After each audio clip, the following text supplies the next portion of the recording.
Amém. Livro de Jó, capítulo 14, verso 7 diz: porque há esperança para a árvore, que, se for cortada, ainda se renovará, e não cessarão os seus renovos. Se envelhecer na terra a sua raiz, e morrer o seu tronco no pó, ao cheiro das águas brotará e dará ramos como a planta. Amém. Irmãos, o que vemos nesse texto, o que vemos na Bíblia, o que vemos nas misericórdias de Deus, nós vemos o resgate de Deus. Deus te resgatou? Você enxerga o resgate de Deus de uma maneira muito poderosa na sua vida, de maneira que você, olhando para trás, você diz assim: meu Deus, como é que eu vim parar aqui? Meu Deus, de onde eu saí? Meu Deus, quem diria? Meu Deus, meu Deus!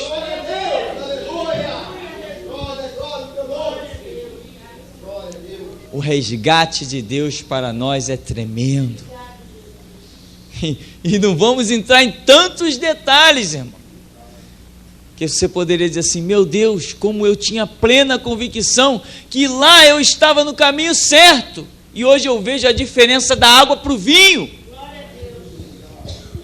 Que mão poderosa tem o nosso Deus, que resgate. Nós éramos convictos, nós éramos os sábios, nós éramos os fortes, nós éramos mais nós, batíamos no peito e dizíamos: não, eu já tenho meu conceito, já tenho a minha ideia. Deus foi lá e nos resgatou, quebrou o nosso conceito, quebrou a nossa ideia, desceu a marreta no vaso de barro, derramou tudo, fez tudo novo. Olha o que você era e o que você é. O resgate de Deus é poderoso. E quando eu vejo esse resgate, irmãos, acredite, nos últimos anos, o que Deus tem feito na minha vida, eu me olho no espelho e digo assim: eu não conheço aquele cara. Acredita no que eu estou te dizendo? Eu olho para a minha vida e me lembro de 20 e poucos anos de idade. Eu olho para a minha vida e passo um filme na minha mente de tudo que eu era, de tudo que eu fazia, de tudo que eu projetei para a minha vida, que não tem nada a ver com o que é hoje. Deus resgata poderosamente. Deus é tremendo. E eu lembro, no começo da conversão, achávamos que tínhamos achado Deus. E hoje? Você quer trocar o Deus de hoje pelo aquele que você pensou que achou antes dentro de igrejas evangélicas? Você entende a diferença do resgate de Deus nas nossas vidas? Que Deus poderoso, que Deus tremendo. Aqui, nós conhecemos bem o livro de Jó, toda aquela situação que ele passa, e Deus deixa esse verso, que já virou até música por aí, porque há esperança para a árvore. Quem é a árvore? É o homem, segundo a Escritura, segundo o Salmo número 1. A árvore é o homem. Há esperança que, se for o quê? Cortada, ainda se renovará e não cessarão os seus renovos. Ora, até aí, vamos assim dizer, não tem muita novidade. Por quê? Porque quando nós cortamos uma árvore, ela brota de novo. E dizem aqueles que entendem da botânica que ela brota com mais força, não é isso? Está lá a sua raiz, está um pedaço do tronco, ela vai brotar de novo, não é isso que acontece normalmente? Então até aí não pintou muita novidade, embora um corte numa árvore é um baque tremendo, é uma queda violenta. E você pode dizer assim: um dia foi assim comigo, só me restou a vida, mas os ramos tinham se ido, os frutos tinham caído, a esperança tinha sido frustrada. Eu olhava em todos os cantos, olhava para a direita, esquerda, e não via esperança, não via nada, mas Deus viu e foi lá e te resgatou.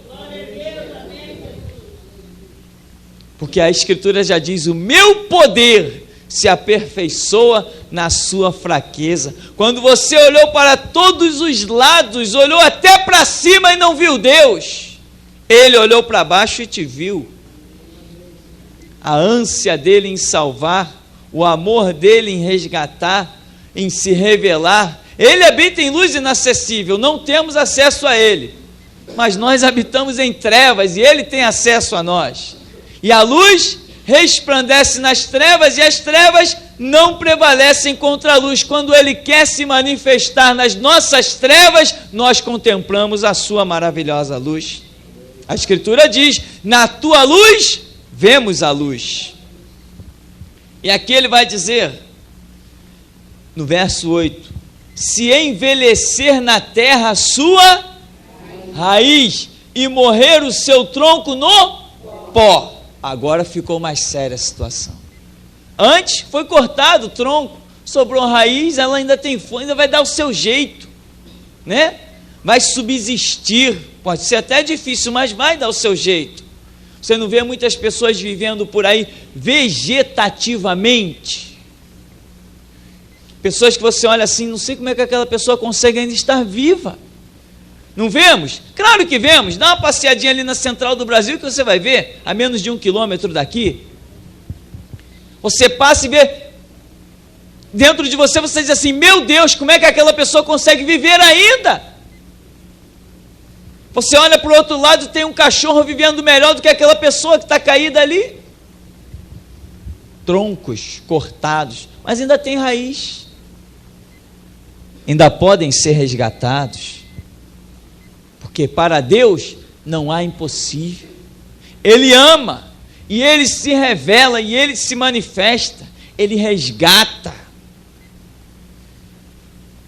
Aqui está dizendo, se envelhecer na terra a sua raiz, e morrer o seu tronco no pó. Agora acabou. Morreu a raiz, uma planta que não tem mais raiz pode subsistir, pode tornar a brotar. Se o pó, se o tronco já virou pó, o que resta mais? Acabou. Será que nós um dia não fomos assim? Sem raiz, sem ramo, sem formosura, sem singeleza, sem nada aprazível? Deus olhando para nós e nos vê o quê? Dignos de morte. Não foi assim que nós estávamos? Blasfemávamos do nome do Senhor, zombávamos dos seus conceitos, dos seus princípios, dos seus ideais, e Ele, ao invés de descer a sua espada para cancelar de vez a nossa existência, Ele desceu para nos revelar o seu grande amor e nos resgatar. E aí vai dizer, no verso 9, ao cheiro das águas brotará e dará ramos como a planta. Ao cheiro das águas. Paulo diz que hoje vemos como enigmas por espelho, mas quando ele se revelar, então veremos face a face. Ao cheiro das águas quer dizer o quê? É a revelação que Deus tem dado ao homem. Esse pouquinho, vamos assim dizer, que Deus tem dado ao homem é o bastante para ele resgatar, para ele redimir, para ele trazer de volta o homem para o seu aconchego, para habitar debaixo das suas asas, para os seus braços. Esse é o cheiro das águas. Um dia o que nós contemplaremos de Deus, nós vamos realmente ver que a vida que levamos nessa terra foi uma vidazinha medíocre, sem sentido, sem lógica. Quando nós chegarmos naquele céu, os que chegarem vão ver um Deus tão tremendo e uma glória tão inefável, tão indeclarável, que vão ver verdadeiramente, eu vivi uma vida medíocre, eu não sou digno nem de estar nesse céu. O que nós contemplamos hoje com o cheiro das águas, nós duvidamos de Deus o tempo todo, nós questionamos os moveres de Deus. Deus fala, usa profetas, a Escritura está aí, o Espírito Santo revelando, mas esse cheiro de águas não tem sido suficiente para nós descortinarmos a nós mesmos e vivermos uma vida séria no altar de Deus. O meu emprego é mais importante que o meu Deus. Tudo ao meu redor, toda a minha necessidade carnal, psíquica, física, tudo isso é mais importante que Deus. Esse cheiro das águas que nos resgatou, nós não o temos credibilizado suficientemente para sermos verdadeiramente sal da terra e luz do mundo. Mas uma coisa é certa, Ele te resgatou. Não resgatou? Resgatou? Claro que resgatou. E como resgatou, quantos aqui dentro já passaram até fome? E hoje Ele vem e diz assim: eu sou o Senhor das provisões. Quantos aqui, meu irmão, já sofreram na mão dos médicos? Quantos com problemas crônicos, caídos como árvore cortada, sem vida, sem fé, sem esperança? Mas Ele vem e diz: eu sou o Senhor que te sara, eu sou Jeová Rafá, eu sou o Deus que te cura. Quantos se sentiram desamparados, traumatizados, abandonados por pai, por mãe, abandonados por filho? Quantos feridos na alma? Mas Ele vem e diz: eu sou o Senhor o teu Deus, ainda que a mãe que amamenta o seu filho dele se esqueça, eu, o Senhor, de ti não me esquecerei. Isso que é Deus. Ele resgata-nos em todos os sentidos, Ele vem em busca das nossas carências, das nossas misérias, Ele vai no mais profundo de cada um de nós e nos transforma com o seu resgate glorioso. E antes, desamparados, agora plenamente amparados. Antes duvidávamos, andávamos no mundo dizendo: não sei, estou saindo de casa, não sei se volto, o mundo está em caos. Era aquela preocupação excessiva com o filho, preocupação consigo mesmo. Agora você sabe que sai e volta, porque 1000 cairão ao seu lado, 10.000 à sua direita, e tu não serás atingido. É o resgate de Deus na nossa vida. Ele te resgatou dos temores do mundo. A Bíblia diz que o verdadeiro amor lança fora todo o medo. Você conhece o amor de Deus? Conhece mesmo? Se você realmente já conheceu o amor de Deus, você não tem medo de nada. Porque a Escritura diz: quem tentará acusação contra os escolhidos de Deus, se é Deus quem os justifica? A Bíblia diz: justificados, pois, mediante Cristo Jesus, temos paz com Deus. Se você tem paz com Deus, que importa a guerra do mundo? Que importa as coisas que te rodeiam? Que importa? Deus te resgatou. E como eu lembro e faço questão de lembrar, é a minha força, é o meu combustível. Fomos enganados em tantas coisas, em tantos conceitos, em tantos lugares, e hoje, de onde Deus nos resgatou, ainda tem lá centenas, milhares e milhões sendo enganados exatamente como nós éramos. Então eu penso: Deus me resgatou, para quê? Para resgatar outros. Por isso que a Escritura vai dizer: como o Pai me enviou para te resgatar, eu também te envio para resgatar a outros. O que crê em mim fará as obras que eu faço de resgate, e maiores do que estas, porque eu vou para o meu Pai. O Espírito do Senhor Deus está sobre mim, e Ele me ungiu, para quê? Para resgatar, quebrar prisões, pregar boas novas aos mansos, restaurar os contritos de coração, proclamar liberdade aos cativos, abertura de prisão aos presos, apregoar o ano aceitável do Senhor, o ano do resgate, e o dia da vingança do nosso Deus contra aqueles que não querem o seu resgate. Você é um resgatado de Deus. Valoriza isso. Não esqueça de Israel, ele está lá para nós lembrarmos. O meu povo está sendo destruído, lhe falta conhecimento, não valorizou as coisas que deveriam valorizar. Contudo, você está aí ocupando um lugar que era de outros. Mas outros fracassaram. Deus resgatou você e te levantou para uma obra. Não fracasse também. Quantos de nós não tínhamos esperanças, não tínhamos expectativas, não tínhamos horizontes, a níveis até profissionais, sem estudo, e hoje você vê que você pode não ter estudo, mas dia a dia vai ter o pão de cada dia, porque Deus está acima do teu estudo. A crise existe no mundo, mas Deus te resgatou do mundo, te comprou com sangue, e aquilo que assola o mundo não assola a igreja de Jesus Cristo. O mundo não tem emprego, o mundo tem portas fechadas, mas Jesus Cristo diz: a porta que eu abro ninguém fecha, a que eu fecho ninguém abre. Ele não precisa do teu estudo para colocar o pão na tua mesa. Isso é que é resgate. Não é um resgate pela metade, não é um resgate sem valor, é um resgate por completo. Ele move céus, terra, mar, te alcança, cumpre a promessa dele na sua vida. As promessas que Deus fez são para os que têm estudo? Não. São para os que são letrados? Não. São para os que estão nas cadeiras das faculdades? Não.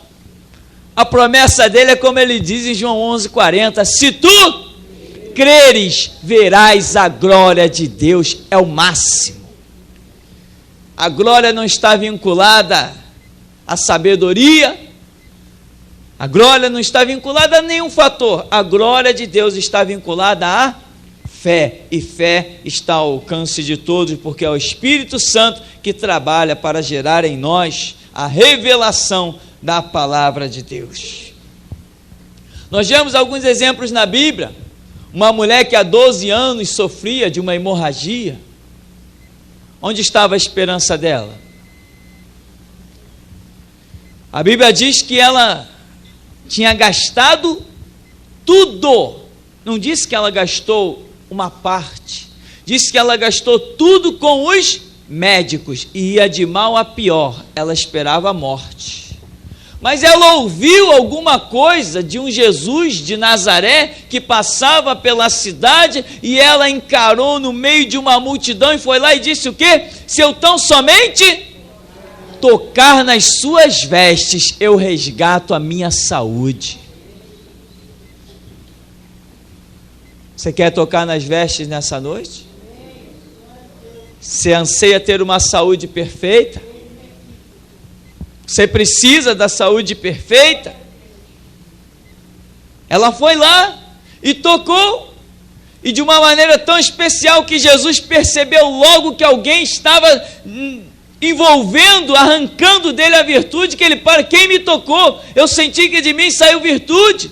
E contemplou a mulher no canto e disse o quê? Vai, filha, a tua fé te salvou. Tinha outra mulher que há 18 anos estava aprisionada, e Jesus resgatou-a da prisão do diabo. Quando os judeus criticam porque era sábado, e ele diz assim: não convinha libertar esta filha de Abraão, que há 18 anos Satanás trazia cativa. 18 anos, você pode dizer assim: puxa, 18 anos, que tortura, né? Você pode ter se convertido bem depois dos 18, esteve cativo muito mais tempo do que ela. Você hoje reconhece que esteve cativo e Deus te libertou? Você reconhece que foi liberto realmente, que Ele resgatou a tua vida de um lamaçal? Ou você acha que a sua vida sem Cristo era a mesma coisa que é com Cristo? Havia um paralítico no tanque, lá em João capítulo 5, e aquele homem estava lá, 38 anos, que situação terrível. Todos que olhavam para aquele homem, viam o que nele? De esperança. Será que alguém olhava para nós, com 20 e poucos anos, 30 anos, esperava que a nossa vida fosse o quê? Deixa eu dizer uma coisa para você. Muitas vezes, os seres humanos olharam para você e disseram assim: aquilo ali não vai dar em nada. Aquilo ali será sempre mais um. fazendo número na população mundial. E o diabo muitas vezes olhou para você acorrentado com os conceitos e princípios dele e disse assim: esse aqui é apenas mais um. Eu te digo, olha onde você está hoje. Olha o que você está ouvindo hoje. Olha o livro que você tem nas mãos hoje.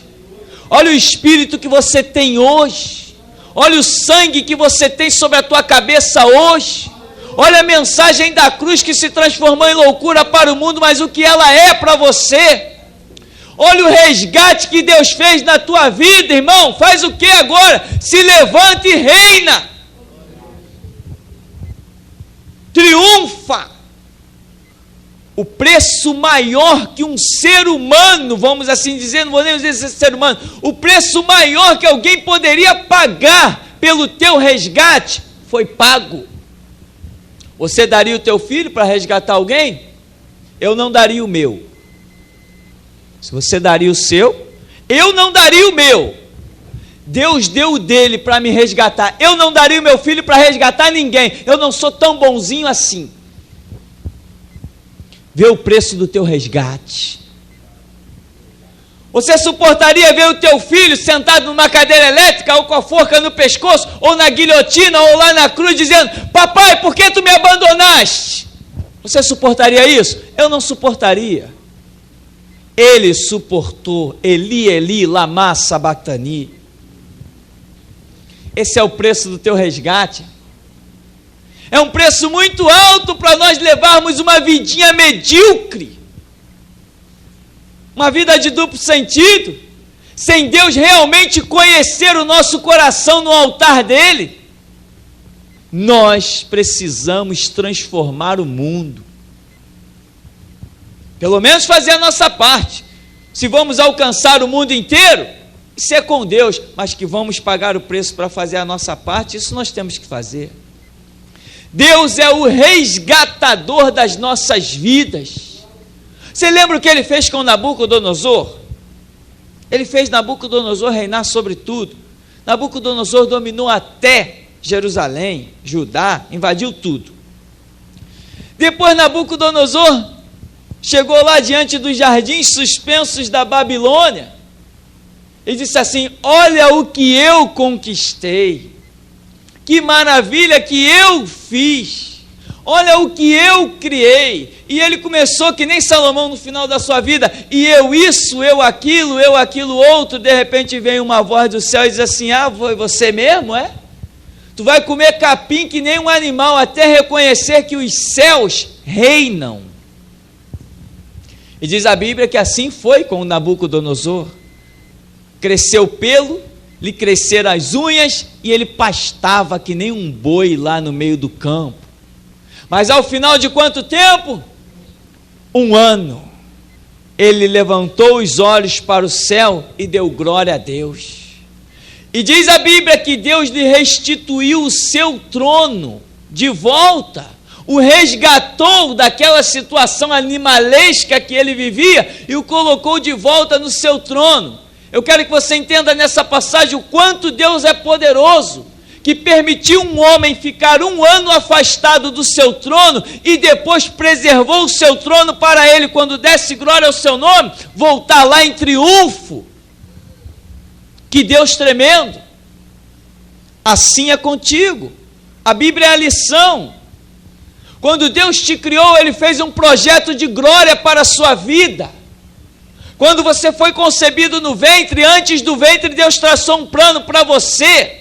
Porque Ele diz para Jeremias: Jeremias, antes que te formasses na madre, te santifiquei, e as nações te dei por profeta. Deus olhou para você e disse assim: ali está mais uma profetisa da minha casa. Deus, mais uma levita da minha casa. Mais um que vai impor as mãos e eu vou glorificar o meu nome curando os enfermos.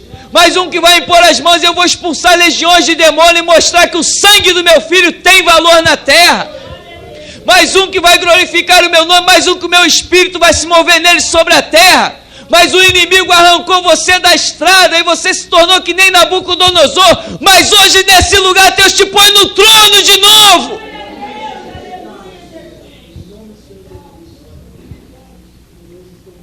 Assuma agora o teu reino, assuma o teu trono, reina. Existem muitos súditos esperando a tua palavra, a tua direção, a tua administração. Não vai voltar para a tua casa, esquentar simplesmente a barriga num fogão. Não foi só para isso que Deus te chamou. Não acha que quem sustenta a tua vida é o teu salário? Não pensa nisso. Não é verdade isso. Não tinha salário no bolso de Elias quando aquele anjo desceu e pôs a comida diante dele. Os corvos não levaram dinheiro para Elias, levaram comida. Não foi dinheiro que Pedro usou para sair daquela cadeia. Não foi com dinheiro que Jesus Cristo te comprou e te resgatou. Então, lembra da sua vida. Eu faço isso constantemente. Como disse, é o meu combustível. Sabe que você hoje poderia ser um padre? Você diz impossível. Impossível, é? Impossível você dizia ser um crente. Hoje você é, porque Deus te resgatou. Todos zombavam, todos criticavam. Quantas vezes você já disse assim: eu nunca serei um crente? E hoje, vê quanto Deus te amou, que resgate poderoso, que obra tremenda. Quantas missas você rezou e acreditava nisso? Quantos filhos você levou para batizar? Quantas águas bentas você jogou na sua testa? Quantas rosas você levou para casa? Quantas correntes você fez? Quantas campanhas? Quanta idolatria você levou para dentro da sua casa? Quantos alguidares você colocou nas encruzilhadas, nas pedreiras? Quantas velas você acendeu? Olha o que Deus fez contigo. De maneira que hoje, se você pensasse em voltar àquilo, você diria assim: Jesus me mata, não é verdade? Você não prefere a morte do que voltar para aquilo? Olha o resgate de Deus a que ponto desceu. Ele entrou, ele não te resgatou simplesmente de um sofrimento físico, porque você padecia e era zombado de Satanás e de outros, servia de cavalo, etc. Ele não te resgatou só do sofrimento físico, ele te alcançou no espírito, na alma, no entendimento. A sua mente foi liberta. Que preço nós temos? A Escritura diz: que darei eu ao Senhor por todos os benefícios que me tem feito. E o que diz ele? Eu tomarei o cálice da salvação e invocarei o nome do Senhor. Quantos conceitos religiosos você já viveu? E hoje, você vive somente um: o sangue do Cordeiro e a palavra do testemunho, porque esta é a vitória para aqueles que não amam as suas vidas até a morte. Irmãos, o que faremos diante desse resgate é a minha grande pergunta. Desde o começo da minha caminhada, quando a gente reconhece realmente a salvação e o favor de Deus, nós começamos a nos questionar. Há um Deus, Ele me fez conhecer a sua palavra, Ele me resgatou, agora resta eu saber o que Ele quer de mim. Não é mais eu perguntar, eu chegar para Ele e dizer o que eu quero dEle. Não, Deus não tem que saber o que eu quero dEle, eu que tenho que saber o que Ele quer de mim. Você quer ouvir nessa noite o que Deus quer de você? Você quer ouvir Deus realmente na sua intimidade? Mas ouvir Deus é para quê? Para obedecer. Que adianta ouvir e ser rebelde? Você pode nesta hora aí na sua intimidade com Deus dizer assim: Deus, pode falar que eu vou ouvir? eu reconheço o teu resgate, eu reconheço o preço do sangue de Jesus Cristo, que a humanidade tem pisado e tem negado, mas Ele é a vitória que eu tenho em Ti. Então, irmãos, nessa oportunidade, é hora de nós ouvirmos o que Deus quer de cada um de nós. Ele pode começar aqui, mas vai terminar lá na intimidade do teu quarto.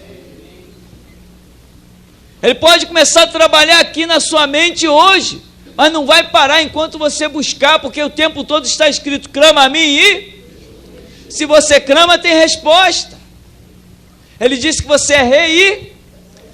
Então não abra mão, Ele te resgatou para ser um sacerdote. E olha o resgate a que nível foi. Você é descendência de Moisés? Você é descendência de Arão? Você é descendência de Pedro? De Paulo? De Tiago? De João? Ele ignorou a linhagem genealógica, ele ignorou a genealogia, ele ignorou a hereditariedade, ele ignorou tudo. Ele te amou, te valorizou, passou por cima de todos aqueles conceitos primários e agora Ele derrama sobre você o sangue de Jesus Cristo, te resgata e te constitui o máximo sacerdote do Altíssimo. Que diremos, pois, à vista destas coisas? Se Deus é por nós, quem será contra nós? Aquele que nem mesmo a seu próprio Filho poupou, como não nos dará também com Ele todas as coisas? Amém? Então, nessa noite, o que você quer dele? Pergunte para Ele o que Ele quer de você. Amém? Senhor, nos abençoe em nome de Jesus.